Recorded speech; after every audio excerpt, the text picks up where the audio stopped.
lovely people, and welcome back to a new reading vlog. I thought I would do a mood reading vlog because I haven't done one in quite some time, and it's also Monday. It's the last week of February. I do have 2 books out from the library, one of which I actually went to pick up today. They're both romance, so I wanted to have a 3rd book picked off of my shelf that is also romance since it is the last week of Love Month. The first book that I will be starting with is The Neighbor Favor by Kristina. This I had seen on my Bookstagram quite a lot, actually. Ooh, I love how floppy this is. The 2 characters, Lily and Nick, they are neighbors. Obviously they both work in like the book industry, and Lily has been wanting to become a children's book author, and she has been corresponding with her favorite fantasy author who then ghosts her without another word. Nick is her new neighbor, and she feels really drawn to him, but she can't really explain it. Turns out that Nick has been writing under a pen name. He has also been in love with Lily since their correspondence, and things start to get a little bit complicated when he agrees to set her up with somebody else, I think. The other book that I just picked up today is Before I Let Go by Kennedy Ryan. I did consider reading this for my Goodreads choice nominees for the romance category, but the sequel is actually on there, so I thought it'd be best to read this. I know this was getting a lot of hype around it. I've read from Kennedy Ryan once before, like before she became super big on like TikTok. I definitely liked her writing, and she writes about really hard topics as well. I think this is about a married couple, and then we'll see what romance books that I have on my shelf later in the week, but today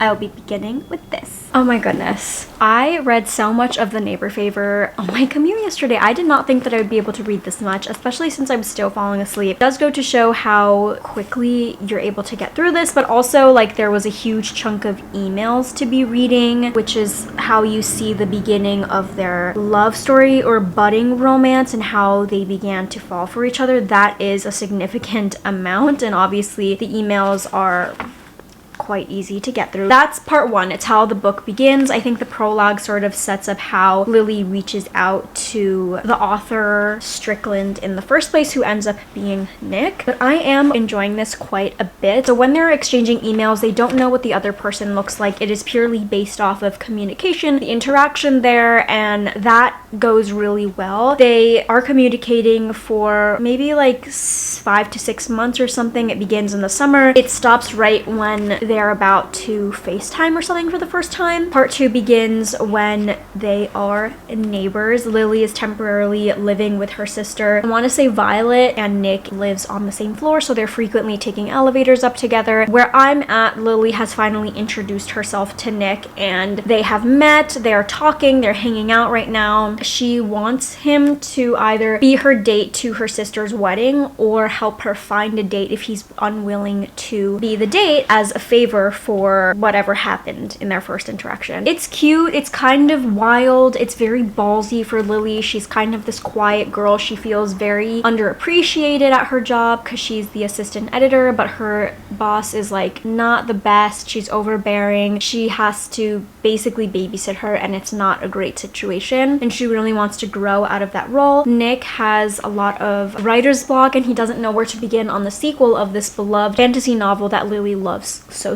much. It's very easy to read. I love that it's floppy. I'm like constantly touching and flipping the pages as I'm reading because I can't stop. So far it's going really well, and I read 163 pages so far. I love that for me. I kind of want this to be a weekly vlog, but with it being the last week of February, I do have to read my book of the month book because it's one of my goals to read my book of the month book in the month that they're set to be read in. Yesterday I finished The Neighbor Favor finally. I didn't read this on Wednesday, but I finished the last 115 pages on my commute, read through the reader's guide and everything because I truly didn't have anything else to read. I really liked this. I'm giving this book 4 stars. I thought it was really cute. Immediately put her sister's stories on hold at the library as well. She has 3 sisters, much like Talia Hippert's Brown Sisters trilogy. They're all named after flowers. This was Lily's story. She's the baby. I'm looking forward to getting those at the library. The holds list was a little bit long, but I really liked Nick and Lily. I found the 3rd act breakup to be really understandable. Nick obviously reveals to Lily that he is strict. Lily's like really reeling after that, grappling with the idea of having been lied to, and she feels like deceived. And I thought that was really understandable. I think by the end, he has a better grip on family relationships, his relationship to money, and how that relates to his relationship to his parents, mostly his mom. That I really liked, and I love that Lily finally stood up to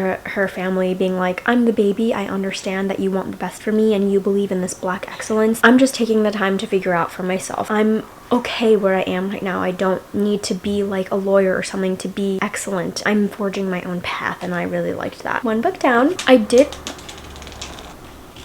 some fell. I did want to read Before I Let Go because that's a library book, but it's not due for a bit, and today is Friday. It is the last day of February, so I do need to read my February book of the month pick. This is Famous Last Words by Gillian McAllister. I've never read anything by Gillian McAllister, and I thought it would be good to sort of break up my palette a little bit from romance in case I burn out, because I haven't been enjoying a lot of the romance books I've been reading, so thankfully I did with this one. This one is going to be following a couple. It's June 21st, the longest day of the year. New mother Camille, her life changes forever. She comes home. Her husband Luke isn't there, and instead there's a cryptic note. There's breaking news. There's a hostage situation. The police are arrived. They tell her that Luke, her husband, is involved. He's not a hostage. He is the gunman. Only she knows what the note says, and she's trying to figure out like what to do. So it's a story of crime, marriage, and secrets, which I kind of love that idea. I think that's really cool. I'm excited to start this today. So I finished The Neighbor Favor Right, and I was about to go put it in the foyer by the door, so I remember to take it to the library, and I realized that Rachel Lynn Solomon blurbed this, and it's kind of perfect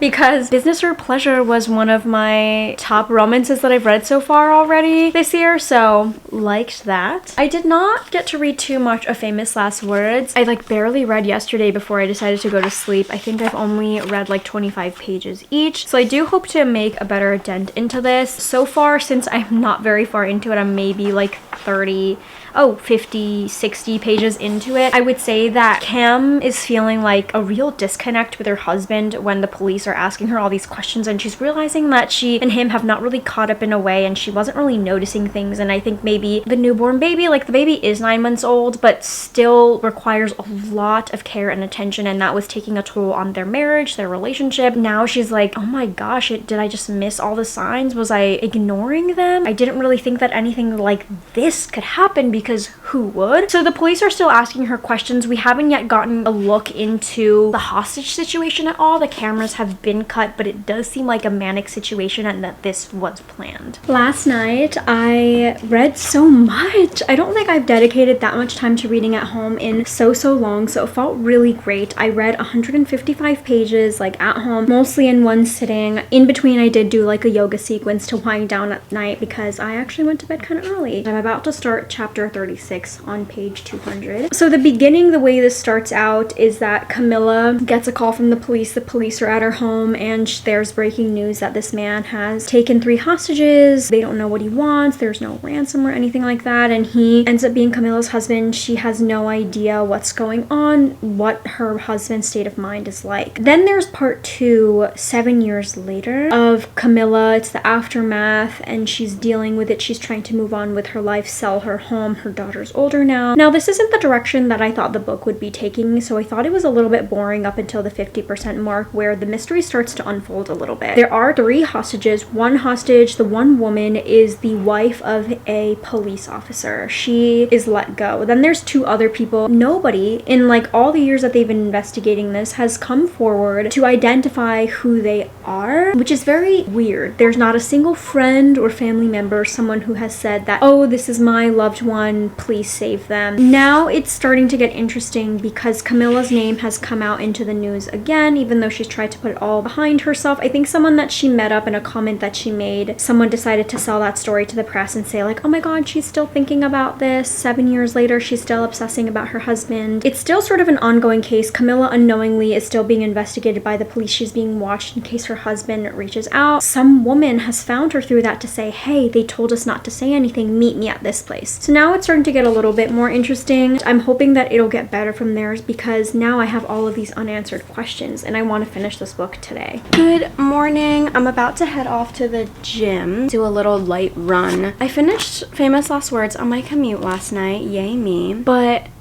I was really underwhelmed, and I'm giving it 2.5 stars. When any book starts, to me, it's always like 3 stars. It's doing okay, it has potential, impress me, right? But the direction that this book went in changed very quickly. Easily, this book started to go into like different parts of like 7 years ahead, and there wasn't enough excitement. I would say maybe 50% of the way through that I mentioned that it starts to pick up a little bit on the mystery of like one of the hostages' families is reaching out and saying they tried to keep me quiet, but nothing really happens from there. I feel like this author writes other books in this genre, but I didn't feel like anything was high stakes. It was kind of just like skating by. Today, I will get to start to read before I let go. I'm letting my bangs set, so that's why I have a clip in my hair. I wanted to do a little bit of a check-in before I pack my bag and leave for work with this one because I read Famous Last Words and The Neighbor Favor. I have read 739 pages, feeling really good about that. Before I Let Go by Kennedy Ryan, I believe is a series, so it's following Jasmine and Josiah. They couldn't save their marriage. Jasmine is starting over in her life and she's starting to find joy again. Josiah and her have found a new rhythm in co-parenting. They have 2 children together and they have a business. Oh my gosh. But it says that they're like magnets and they're starting to be drawn to each other again, and one stolen kiss leads to another. Will their marriage be better the second time around? Oh my gosh, you rarely see stories about failed marriages or existing couples with an established relationship, so I'm interested to see how that is. I actually don't know what the second book is about, but like I've said, I've read from Kennedy Ryan before. She like really blew up. I'm excited to see if her hyped stuff is also still really worth it. I am just about ready to go out. I just have to pick a bag. I'm going out for dinner today. I'm kind of regretting it because it is raining. It has started to rain in the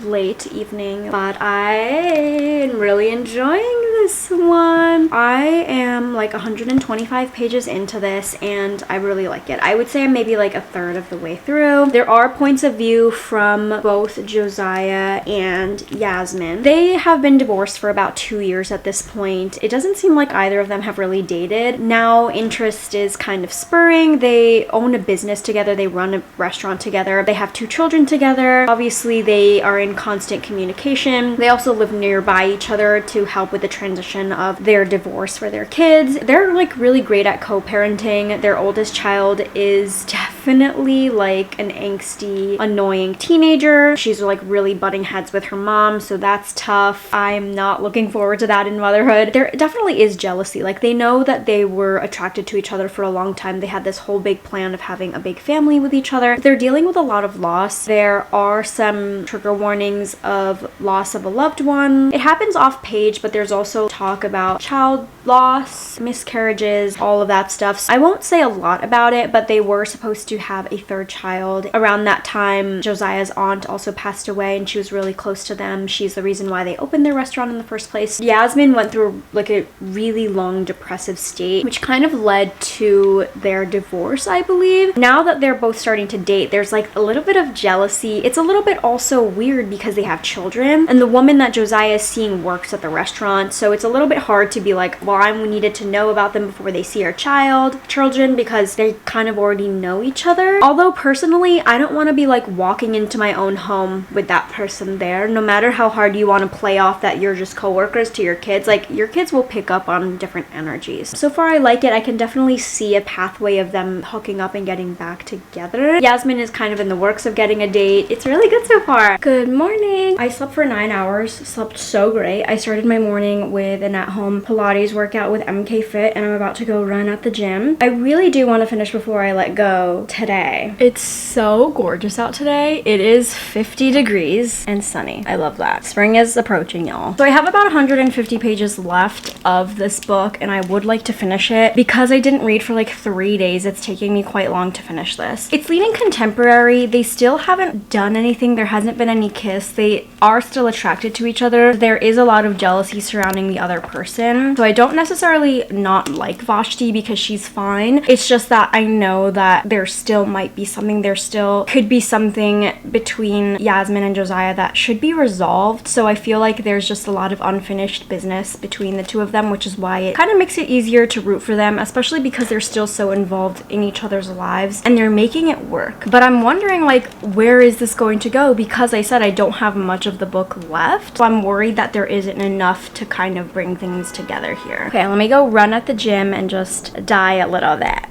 On a side note, my bangs did not set very well today. I know I said I would read one book off of my TBR, but I don't think I can fit it in. And it does work out because my next video actually is going to be me reading a book off of my TBR, and it's a romance. So I'm just going to finish off before I let go and end the vlog. Hopefully I can finish this book today. I do still have a decent amount to read.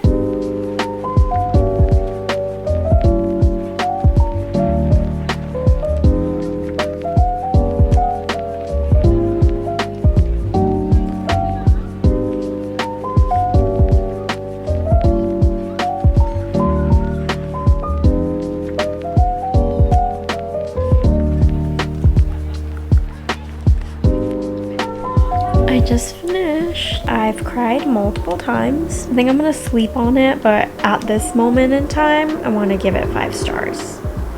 Hello everybody. So I've slept on it and I decided to give Before I Let Go 4.5 stars. I don't want there to be any hesitation when I give a book 5 stars. I want to just automatically know. I did really like this book and I can't pinpoint exactly. I think it's just my feelings. Although I did like cry numerous times reading this towards the end. It all started when I was commuting home. There was a moment between Deja and Jasmine that really got to me. She's 14 years old. She's a teenager, hates her mom. They had this moment that they really needed of being able to hash it out and understand where the other was coming from, especially Jasmine having been in a really awful depressive state for a long time and seeking therapy and getting help and like finally understanding that she needed to forgive herself. There was just a lot. I just kind of feel like there wasn't a lot about their relationship of getting back together. Like I totally see why they wanted to get back together and why that was the right choice for them, but I feel like a lot of the book was just this regular old contemporary story and wasn't really a romance. There just was so much to set up before getting back together. The tension was there when it needed to be and it was very, very hot and steamy. Kennedy Ryan definitely does a really good job talking about mental health and healing and therapy. A lot of heavier topics like I mentioned before about grief and miscarriages. It felt really real and a much higher stakes because they weren't just a couple that was separated. They full on were like legally divorced and they had to make decisions because they have 2 children to think about that had already gone through this tumultuous divorce process of like dealing with the aftermath of co-parenting and whatnot and the awkward stages of their parents dating and seeing that and not really knowing what to do, and then suddenly like there's whiplash because their parents are dating again. I think it was really real, especially being engaged and planning my wedding myself. I like would look into the future and be like, wow, is this a possibility for Coda and I? Like what if something does happen and we get divorced? Like is it better to not jump into that? Like hopefully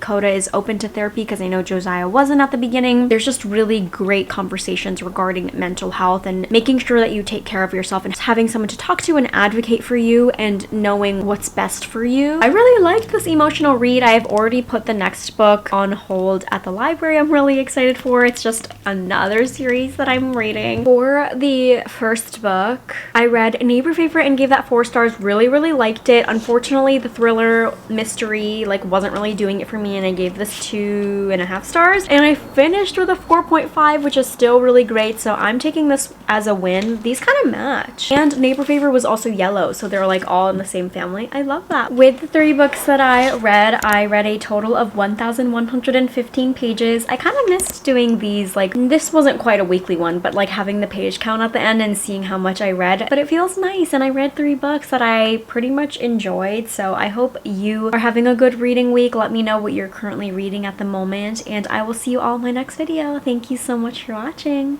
Bye.